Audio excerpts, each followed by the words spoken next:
Hello दोस्तों, प्रतिमा GS academy पे आप सभी का स्वागत है। दोस्तों, आधुनिक भारत इतिहास में ब्रिटिश काल के बारे में और उनसे संबंधित अर्थव्यवस्था या उनके समय में हुए नेशनल मूवमेंट, अब इस पे चर्चा किया जाएगा। आज हम चर्चा करेंगे ब्रिटिश भारत में अर्थव्यवस्था पे क्या प्रभाव पड़ा और किस तरह से उन्होंने हमारी संपत्ति को लूट करके ब्रिटेन में औद्योगिकीकरण का विकास किया। आप लोग लाइक करें, शेयर करें।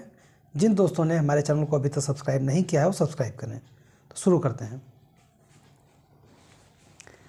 ब्रिटिश भारत यानी कि प्लासी के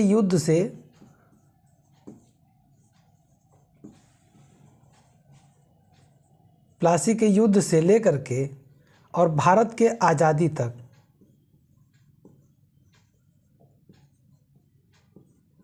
आज़ादी तक किस तरह से अर्थव्यवस्था प्रभावित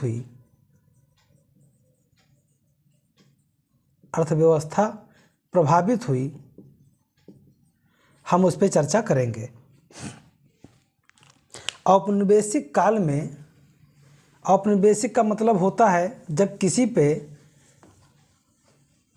कब्जा कर लिया जाए और उसे इल्लीगल अपना उपनिवेश बना लिया जाए। उपनिवेश मतलब एक ऐसा अड्डा बना लिया जाए कि जो हमारा तो नहीं है लेकिन हम अपना अधिकार समझ करके उस पर कार्य करें या उसका शोषण करें। तो उपनिवेशिक में विभिन्न चरण के रूप में देखा गया कि किस तरह से उन्होंने हमारे यहाँ को लूटा। तो पहला पॉइंट तो ये था कि जब हमारे यहाँ ब्रिटिश आए तो उनका एक ही एजेंडा था, वो था व्यापार करना। वो कभी राजनीति नहीं करना चाहते थे। हिंदुस्तान में राजनीति करना उनका उद्देश्य था ही नहीं।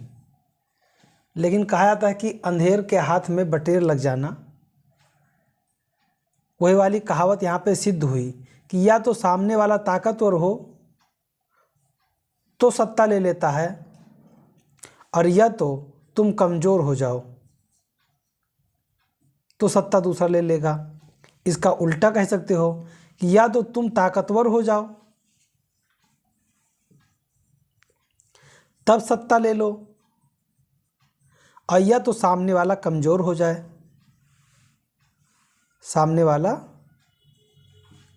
जाए, तब तुम सत्ता ले लो। तो स्थिति यहाँ पे दोनों में मिक्सचर था कि एक तो ये ताकतवर भी होते गए और हिंदुस्तान के जो शासक थे वो क्षेत्रीयता की भावना में इतना लिप्त थे कि उन्होंने अंग्रेज़ों को समझ ही नहीं पाया और वो स्वयं भारतीय जो हैं वो कमज़ोर होते चले गए। जैसा कि मैंने पहले बताया कि व्यापार करना इनका प्रमुख आधार था, मुख्य एजेंडा था। राजनीति करना अंग्रेज़ों का कोई एजेंडा नहीं था। तो एजेंडा बना कैसे? एजेंडा बना यहाँ पे पहुँचने के बाद में इन्होंने देखा कि जैसे जैसे भारतीयों से वो मिलते गए, जैसे जैसे शासकों से मिलते गए, वैसे वैसे भारतीय शासक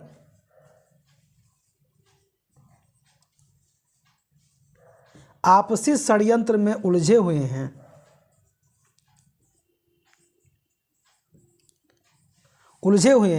इसको भी समझते चले गए। बशर्ते कि जैसा कि एक कहावत है नेपोलियन पे लागू होता है। नेपोलियन बोनापार्ट जो है ये फ्रांस के बहुत बड़े खिलाड़ी रहे हैं, नेता कह सकते हो, सेनापति थे। आगे चल करके पूरी फ्रांस की सत्ता इन्होंने हाथ में ले लिया। एक समय में नेपोलियन इथोपिया के पास में युद्ध में रत थे और फ्रांस में स्थिति दयनीय होती जा रही थी।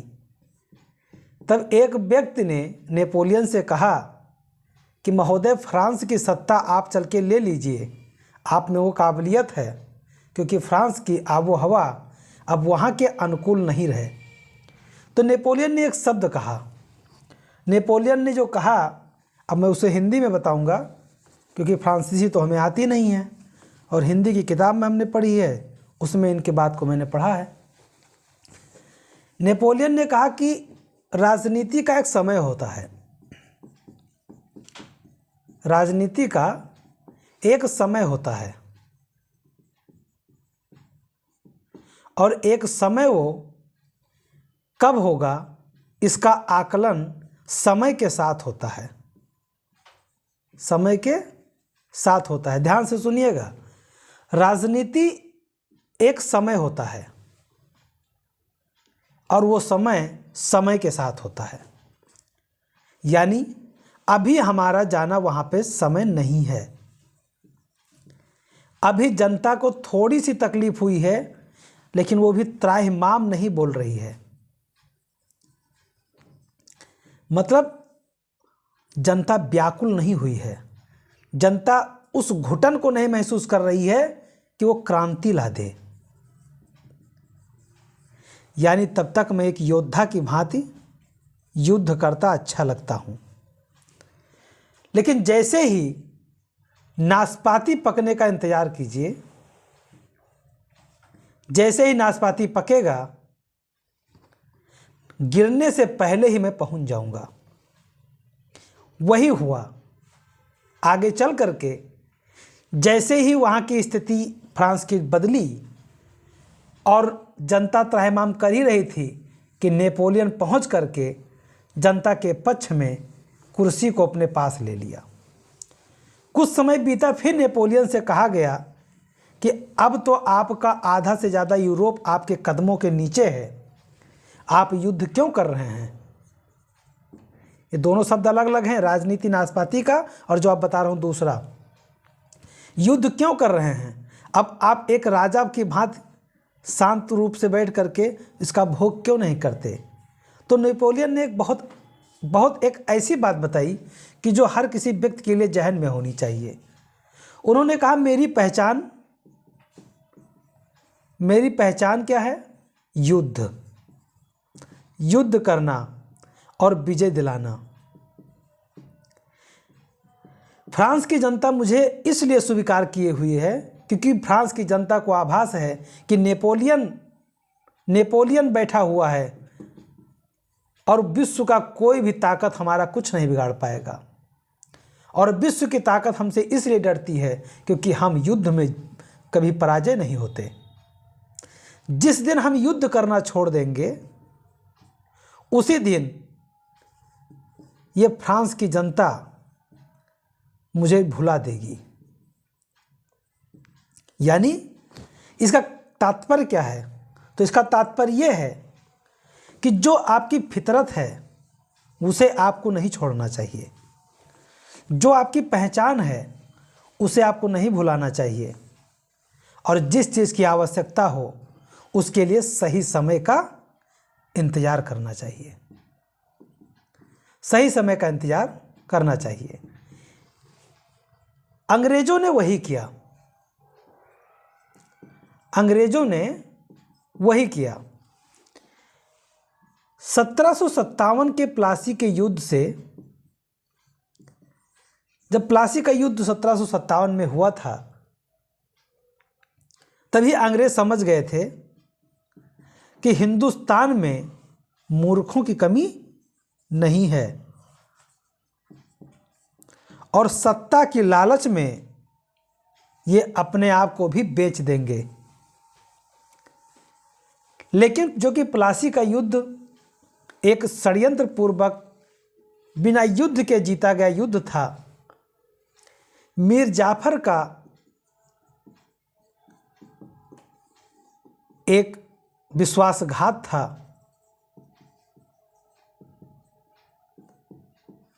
लेकिन इस जो विश्वासघात का परिणाम से प्लासी अंग्रेजों के पक्ष में गया था। अंग्रेजों ने जब बक्सर का युद्ध लड़ा,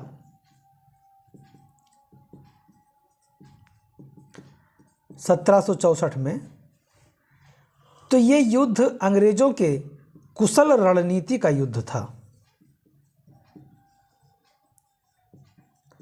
और अंग्रेज यहीं पे जीत चुके थे हिंदुस्तान को।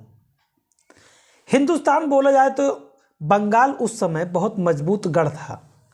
आर्थिक दृष्टि से, राजनैतिक दृष्टि से बंगाल बहुत विकसित और बहुत संपन्न प्रांत था। उस समय के बंगाल में आज का बिहार, झारखंड, उड़ीसा, पश्चिम बंगाल, बांग्लादेश, असम का कुछ पार्ट, यानी इतना सब मिला हुआ एक प्रांत था, वो था बंगाल। और उस बंगाल पे अंग्रेज़ों ने कब्जा कर लिया था। लेकिन फिर भी अंग्रेज़ों ने जल्दबाजी नहीं दिखाई। अंग्रेज़ों ने जल्दबाजी नहीं दिखाई क्योंकि वो समझ गए थे कि हमें अंततः चाहिए क्या? धन। कहा गया है, जब अर्थ बोलता है तो सत्य मौन हो जाता है। यानी कि अर्थ का मतलब पैसा। ये कहावत आज भी प्रासंगिक है। पैसे के बल पे लोग एक से एक गुनहगार बच जाते हैं, एक से एक बेगुनाह फंस जाते हैं। तो ये पैसा है। अर्थ की नगरी में जहाँ गए थे हमने सत्य को खोजा तो हम अकेले हो गए। एक प्रसिद्ध कवि हैं, नाम तो हमें इसमें नहीं ध्यान आ रहा है, लेकिन उन्होंने कहा कि जिस समय हम दुनिया को देखने चले थे, फिर जब हम अर्थ की नगरी में पहुँचे तो हमें कोई सत्य मिला ही नहीं और हम सत्य बोलने के लिए अकेले हो गए। ब्रिटिश का कहानी अर्थव्यवस्था के रूप में, जब उपनिवेश के रूप में अंततः उनकी इच्छा थी धन कमाना। अब वो व्यापार करके कमाएं या राजनीति करके कमाएं, दोनों ही मामले में वो धन कमा करके कहाँ ले जाते? लंदन में। एक इतिहासकार हैं, उन्होंने कहा कि गंगा के तट से सभी अच्छी वस्तुएं सोख ली जाती हैं और टेम्स के किनारे ला करके गिरा दी जाती हैं। मतलब हिंदुस्तान का प्रतीक गंगा नदी और ब्रिटिश का प्रतीक टेम्स नदी, यानी गंगा से, यानी भारत से अच्छी वस्तुओं को ले जा करके, हमारे यहाँ के आर्थिक संसाधनों को ले जा करके वो लंदन में जा करके छोड़ देते थे। दादा भाई नौरोजी ने भी जब आकलन किया, तब उन्होंने poverty and un British rule in India में उन्होंने धन निष्कासन के सिद्धांत पे बताया है कि भारत से जो एक बार धन निकल जाता है वो दोबारा भारत में नहीं आता है। यानी भारतीयों को चूसा जा रहा है, भारतीयों का धन निकाला जा रहा है। अंग्रेजों ने अपनी पूरी अर्थव्यवस्था को मजबूत कर लिया। किसको बर्बाद करके? हिंदुस्तान को। अब इन्होंने उपनिवेशवाद के विभिन्न चरण में हिंदुस्तान को लूटा। 1757 से लेकर के 1818 तक, यानी कि प्लासी का युद्ध से लेकर के 1757 से चार्टर एक्ट 1813 तक इन्होंने वाणिज्यिक रूप में वाणिज्यिक पूंजीवाद का सहारा लिया।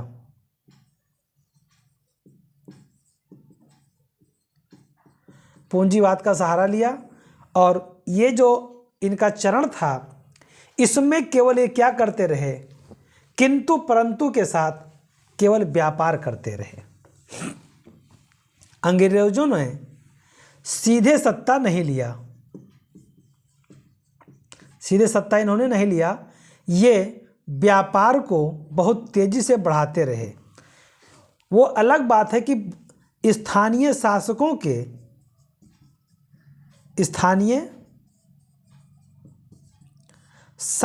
के ऊपर इन्होंने पूरा दबाव बना रखा था और ये पूरा आर्थिक फायदा ले रहे थे।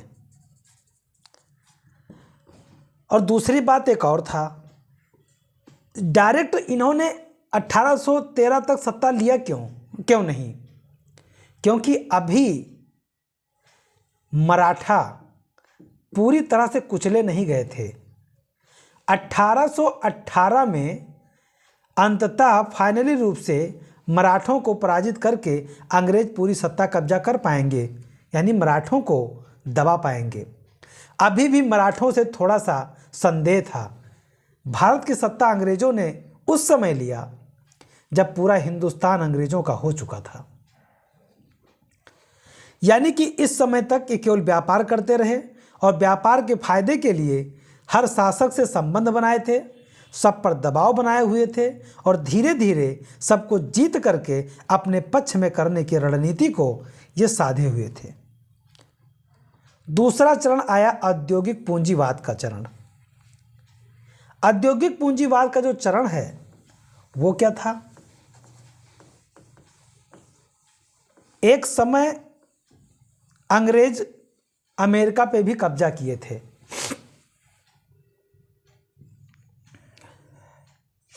ये जो अमेरिका है, यहां भी अंग्रेजों का कब्जा था। 1813 के बाद में यहां से अंग्रेजों का कपास का और अन्य संसाधन का जो है जाना लगभग बंद हो गया था, क्योंकि कई गृह युद्ध सब कुछ यहाँ छिड़ रहा था। ये भी इतिहास का पार्ट है, यहाँ हम अभी नहीं जाएंगे। लेकिन जैसे ही जब यहाँ बंद हुआ तो उद्योग के विकास के लिए ब्रिटेन के कच्चा माल कहाँ से आएगा? तो कच्चा माल आता था भारत से। अब भारत को इतना ज़्यादा 1818 से 1857 तक इतना ज़्यादा भारत को लूटा गया, और लूटा ही नहीं गया, साथ ही साथ भारत पे राजनीतिक प्रभुत्व एकदम सामने लेकर के ईस्ट इंडिया कंपनी ने एकदम दावे के साथ पूरे भारत पे कब्जा कर रखा था। लेकिन अब भारतीय करते तो क्या करते? क्या यह अंग्रेजों से कुछ कर पाते? और कर पाते तो क्या एक थे? और अगर एक थे तो क्या इनके अंदर राष्ट्रीयता की भावना थी, या केवल ये किसी तरह से अपनी आजीविका चलाते थे? राष्ट्रीयता की भावना क्या होता है ये तो इन्हें पता भी नहीं था।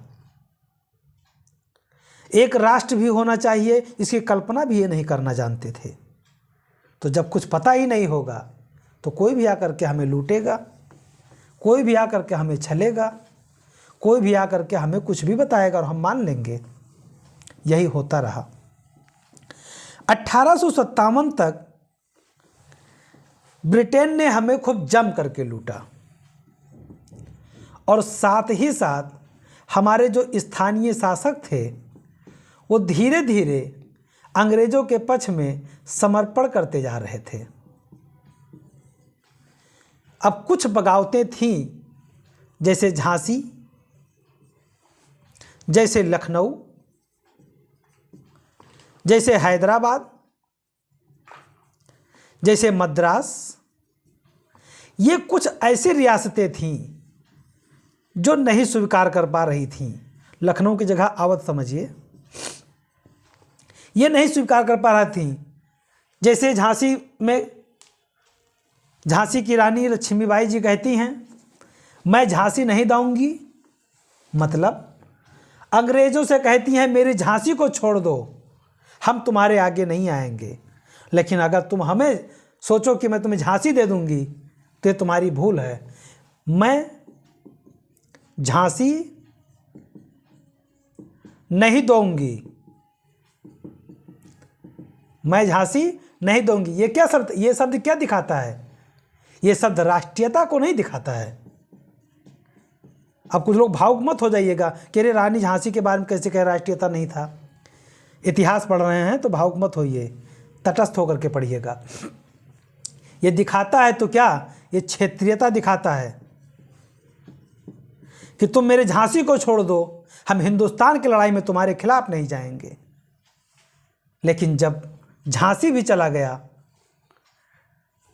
तब रानी लक्ष्मीबाई युद्ध के लिए उतरी। यह 1857 वही है, एक तरफ सैनिकों में असंतोष, एक तरफ छोटे छोटे राजा, असंतोष राज्यों पे व्याप्त था। यानी कि राज्य, एक तरफ राज्य जो स्थानीय थे उनके अंदर अपने उत्तराधिकार को लेकर के कई गतिविधियां चल रही थीं, और दूसरी तरफ जो सबसे महत्वपूर्ण हुआ 1813 में व्यापार के एकाधिकार को अंग्रेजों के द्वारा समाप्त कर दिया गया। किसका एकाधिकार? ईस्ट इंडिया कंपनी का। ईस्ट इंडिया कंपनी का जो एकाधिकार था वो 1813 के चार्टर से समाप्त कर दिया गया। ऐसा क्यों किया गया? ऐसा इसलिए किया गया क्योंकि जो ईस्ट इंडिया कंपनी के व्यापारी जब जाते थे लंदन, यानी जब ब्रिटेन जाते थे, तो वहाँ पे क्या, वहाँ के लोग इनसे जलने लगे थे क्योंकि इनके पास अकूत संपत्ति हो गई थी। अकूत संपत्ति इनके पास थी। तो ऐसी स्थिति में ब्रिटेन के संसद में एक नियम पारित किया गया, और उस नियम के तहत 1813 के तहत ईस्ट इंडिया कंपनी के व्यापारिक एकाधिकार को समाप्त कर दिया गया। अब वो केवल चीन से व्यापार करने के लिए और चाय पर व्यापार करने के लिए एकाधिकार बना रहा। वो भी आगे चल करके 1833 के एक्ट में ये भी समाप्त हो जाएगा। यानी इसीलिए 1813 से और 1857 तक ये दूसरे कार्यकाल में औद्योगिक पूंजीवाद के रूप में जाना जाता था। तीसरा है, अच्छा एक बात और, औद्योगिक पूंजीवाद, जब औद्योगिक पूंजीवाद वहाँ पे चल रहा था, वहाँ पे जो मजदूर वर्ग थे वो मजदूर वर्ग अब अपना संगठन बनाने लगे थे।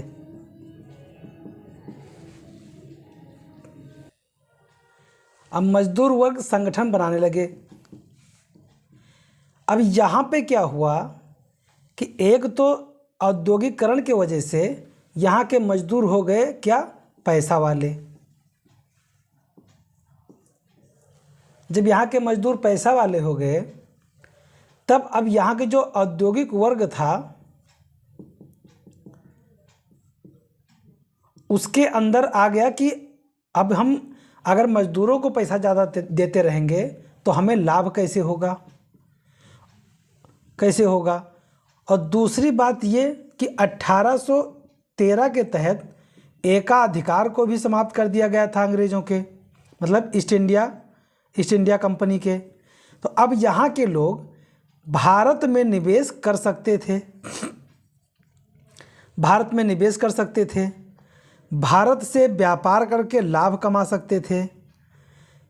ईस्ट इंडिया कंपनी के एकाधिकार को जब समाप्त किया गया तो कई कंपनियां भारत में आने के लिए हावी हो गईं, और इन सब के वजह से अगला जो चरण आया तीसरा, वो वित्तीय पूंजीवाद का आया। यानी अब ये निवेश भारत में होने लगा, जैसे रेलवे, जैसे खदानों में भारत से कच्चा माल लिया जाता, सस्ते दामों पे भारत से सामान लिया जाता और उसे महंगे दामों पे बेचा जाता। यानी भारत को ये लोग जकड़ लिए। और जैसे रेलवे का विकास आया, कहा था कि 1854-55 में एक कंपनी ने भारत में 7 करोड़ रुपया लगाया था, और 1939 में 1898 में 99 में 7 करोड़ लगाया था, और 1939 में 88.44 करोड़ रुपया उसका बना था। और ये पैसा कौन भरा था? भारत के खजाने से भरा गया था। यानी ये लोग यहाँ पैसा लगाते थे। एक प्रणाली चलाई गई थी अंग्रेज़ों के द्वारा, क्योंकि 1857 में एक विद्रोह हुआ था। 1857 के विद्रोह के बाद में भारत की सत्ता पूर्ण रूप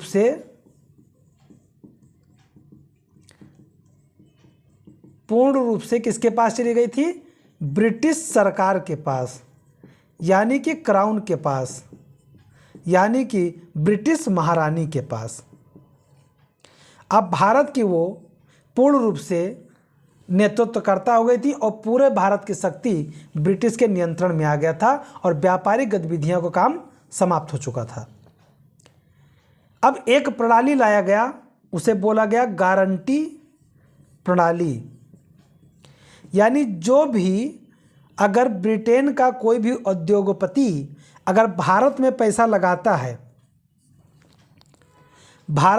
लगाता है तो वह पैसा वो जिस दिन से लगाएगा, उसका वो प्रोजेक्ट चाहे शुरू हुआ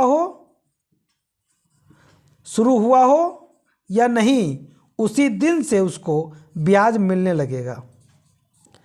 यानी तब बहुत तेज़ी से लोगों ने भारत में पैसा लगाया, क्योंकि गारंटी प्रणाली के तहत उसको पैसा मिलना ही था। अच्छा, ऐसा ब्रिटेन ने क्यों किया? क्योंकि ब्रिटेन को अपने देश से नहीं देना था, उसे भारत के धन को लूट करके देना था। तो तृतीय जो स्थिति आई वित्तीय पूंजीवाद का, यानी कि 1757 से 1947 में जो आर्थिक गतिविधियां हुई वो इसी 3 चरणों में व्याप्त थीं। ब्रिटेन के आने से राजस्व व्यवस्था का किस तरह का प्रभाव हुआ?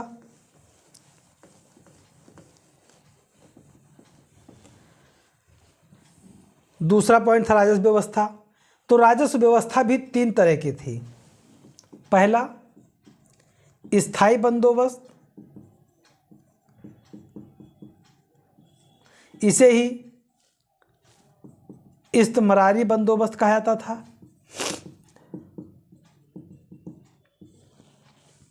दूसरा, रैयतवाड़ी व्यवस्था, और तीसरा, महालवाड़ी व्यवस्था। अब ये तीनों थे क्या? रैयतवाड़ी स्थायी बंदोबस्त को 1793 में लॉर्ड कॉर्नवालिस के द्वारा लगाया गया। इसमें आपको राजस्व स्थायी कर दिया गया कि इतना प्रतिशत आपको राजस्व देना ही देना है।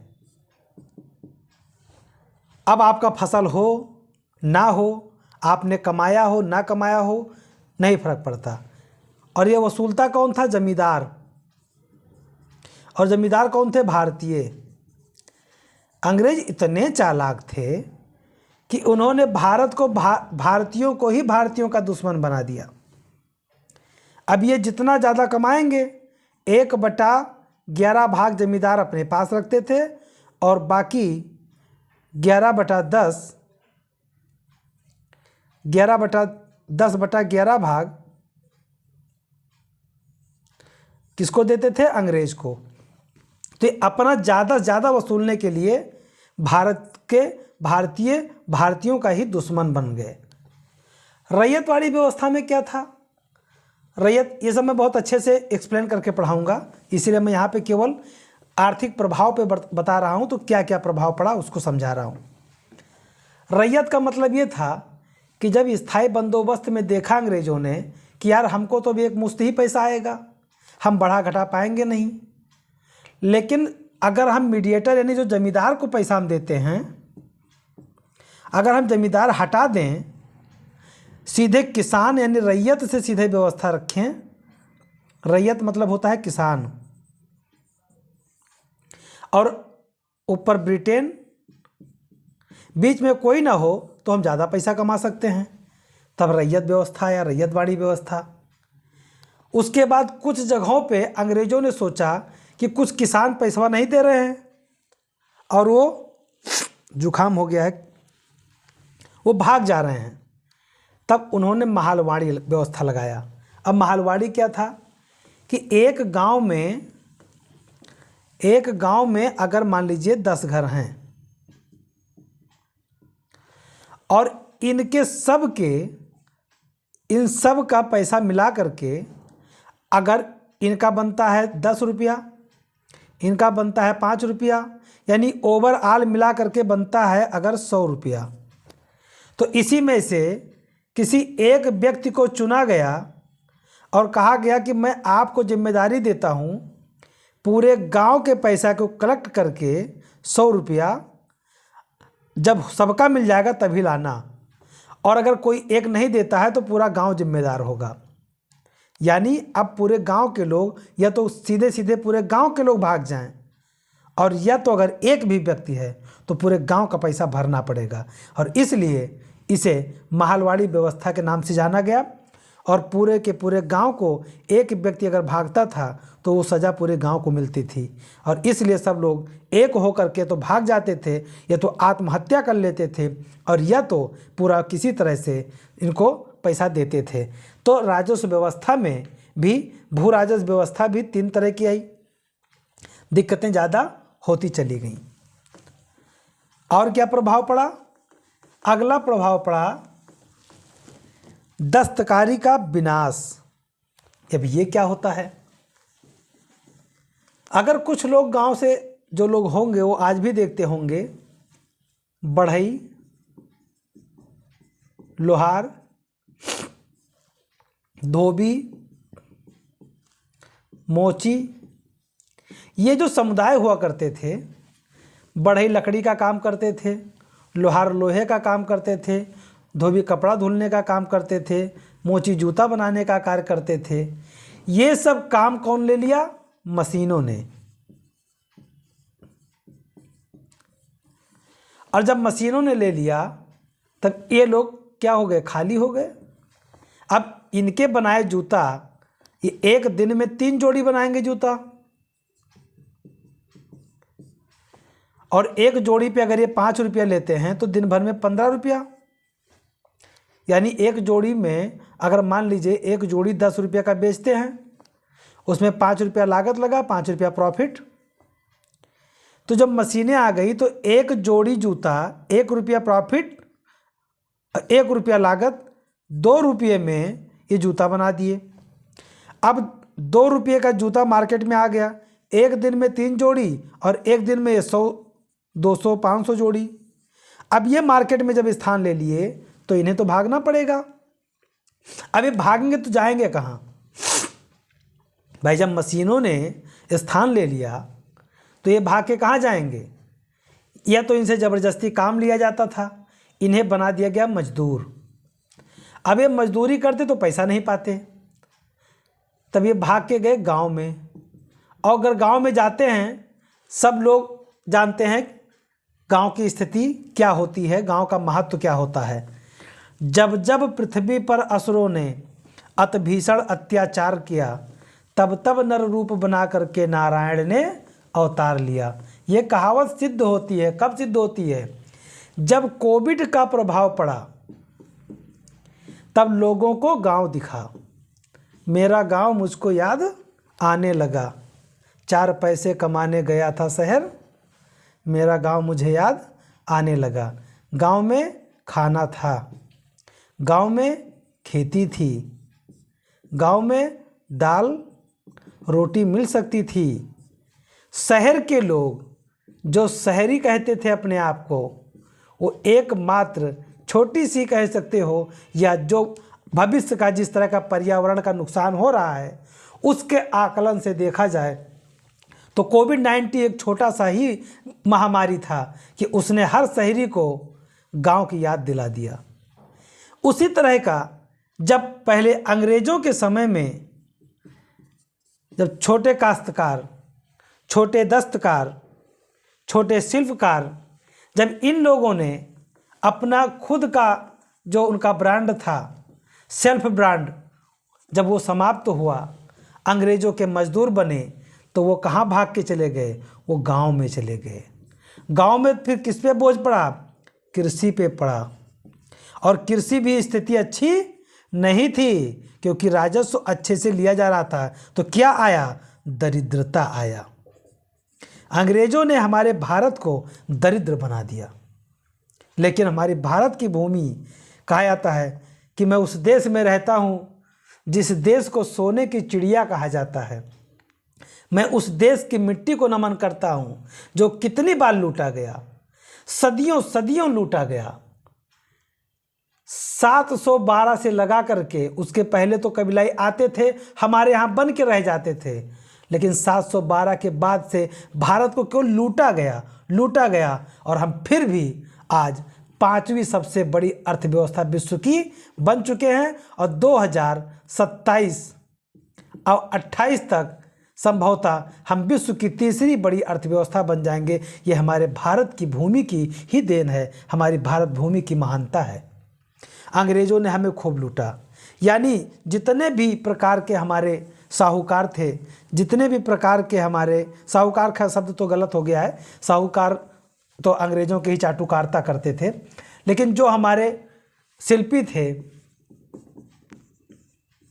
जो हमारे कुटीर उद्योग को चलाने वाले थे, जिसके बल पर वस्तु विनिमय प्रणाली के तहत हम अपना कार्य चला लेते थे। हम इनसे कुदाल खरीद लेते थे और हम इनको अनाज देते थे।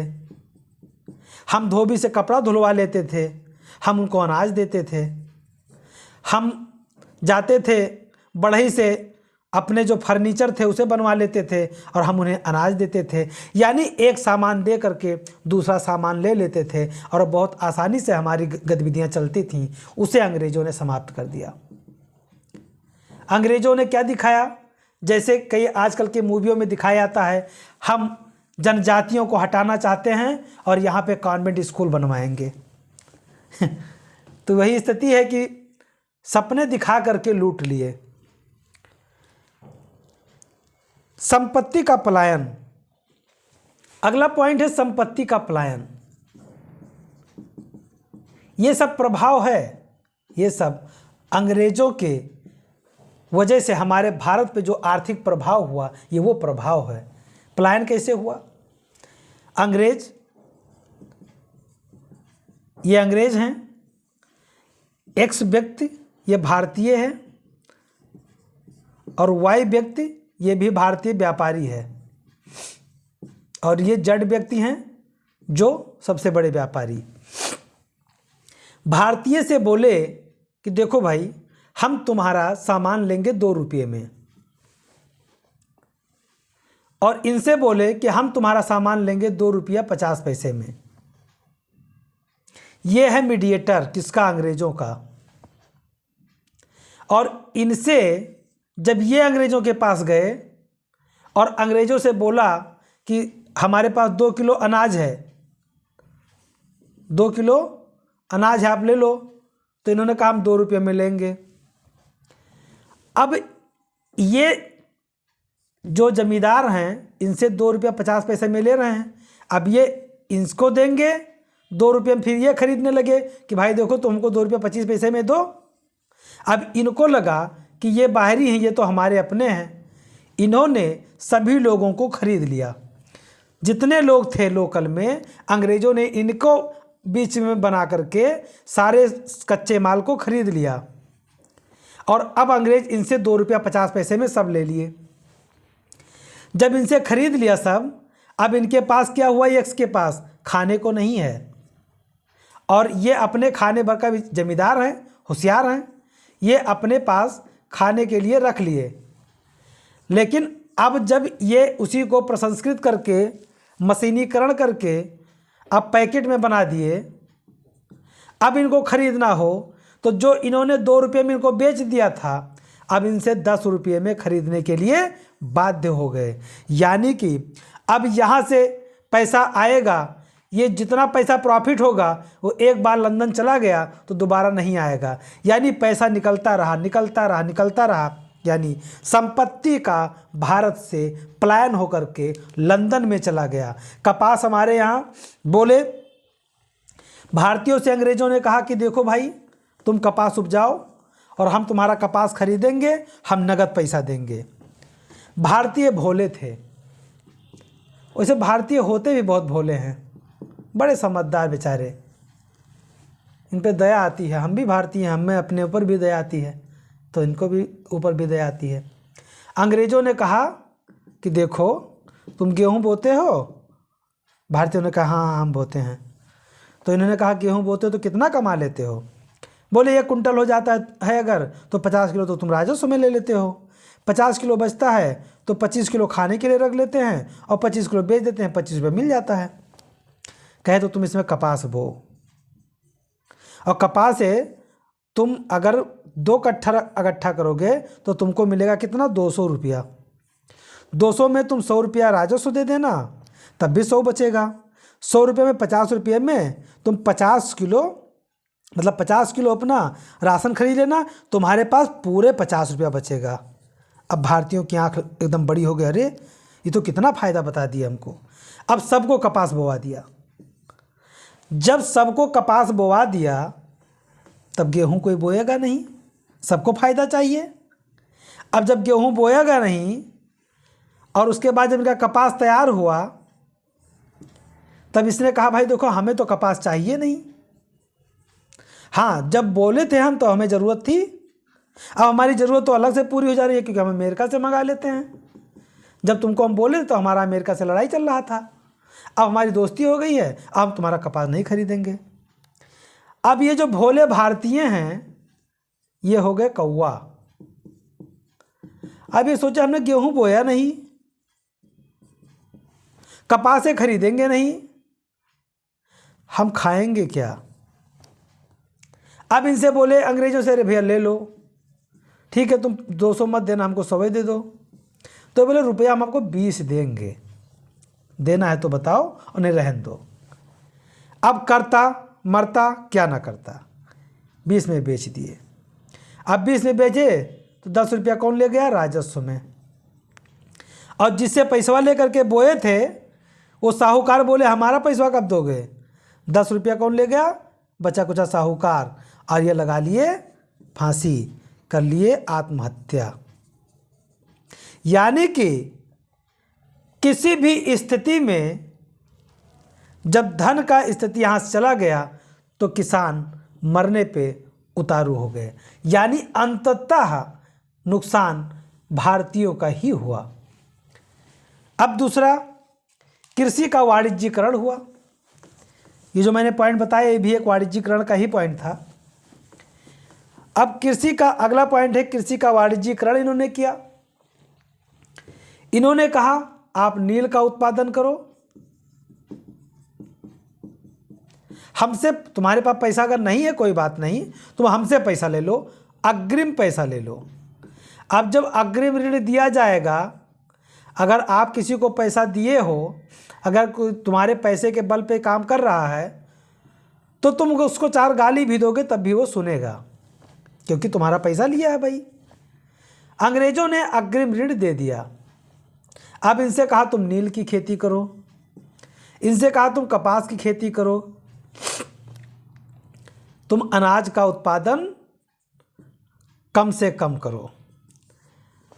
अब जब ये नील की खेती करेंगे, कपास की खेती करेंगे, तो कारखाना कहाँ लगा है? कारखाना लगा हुआ है लंदन में। अगर तुम कपास और नील अगर वो तुम्हारा नहीं खरीदेंगे तो तुम उनका क्या कर लोगे? कपास तो खा नहीं लोगे, नील तो खा नहीं लोगे, खाओगे गेहूं, खाओगे मक्का। यानी कि भारतीयों को लालच दे करके खेती का वाणिज्यीकरण कर दिया और बढ़िया क्या चला दिया? रेल। आसानी से तुम्हारा नील कपास रेल पे बैठे धरे लेकर चले गए। कुछ लोगों ने धीरे धीरे भारतीय जब समझदार होते गए, तो जब वो स्वतंत्रता संग्राम शुरू किए तो धीरे धीरे इन पर भी ध्यान देना शुरू कर दिए। आधुनिक उद्योगों का विकास किया। अब इस पॉइंट को लेकर के कई अंग्रेजों ने और कई अंग्रेज भारतीयों ने भारतीयों को दिखाया कि देखो, हाँ, अगर अंग्रेज नहीं आए होते, अगर अंग्रेज नहीं आते तो हमारे यहाँ उद्योग कैसे लगता, हमारे यहाँ रेलगाड़ी कैसे चलती, हमारे यहाँ कारखाने कैसे लगते। तो जो लोग इसके बल पे अंग्रेज़ों की तारीफ़ करते हैं वो भूल गए कि मौर्य काल में, मौर्य वंश में अंग्रेज नहीं थे, फिर भी हम अच्छे रेशम उत्पादित करते थे और रेशमी कपड़े हमारे, मलमल के कपड़े हमारे पूरे विश्व में माने जाते थे। हर्ष के समय में अंग्रेज नहीं थे, मुगल के समय में अंग्रेज नहीं थे, लेकिन हमारे जो व्यापार विश्व में थे, हम सरप्लस में होते थे, हम व्यापार में आगे होते थे। अंग्रेज़ों ने हमें लूटा, लेकिन कुछ ब्लैक अंग्रेज बना दिए जो उनके पक्षकार बन गए, उनके पक्ष में खड़े होने की ताकत ले आए। व्यापार में उन्होंने कहा अंग्रेज़ों से, भारत में पैसा लगाओ और गारंटी के साथ ब्याज पाओ। यानी गारंटी की जो प्रणाली ले आए अंग्रेज़ों ने, अंग्रेज़ों के लिए भारत को लूटने का पूरा बंदोबस्त बना दिया। तो दोस्तों, ब्रिटिश काल के आर्थिक प्रभाव पे क्या क्या गतिविधियां हुई, हम इस पे तो अब एक एक करके आगे चल करके विधिवत इस पे चर्चा करेंगे। आज मैं अपनी क्लास को यहाँ पे समाप्त करता हूँ। धन्यवाद। जय हिंद, जय भारत।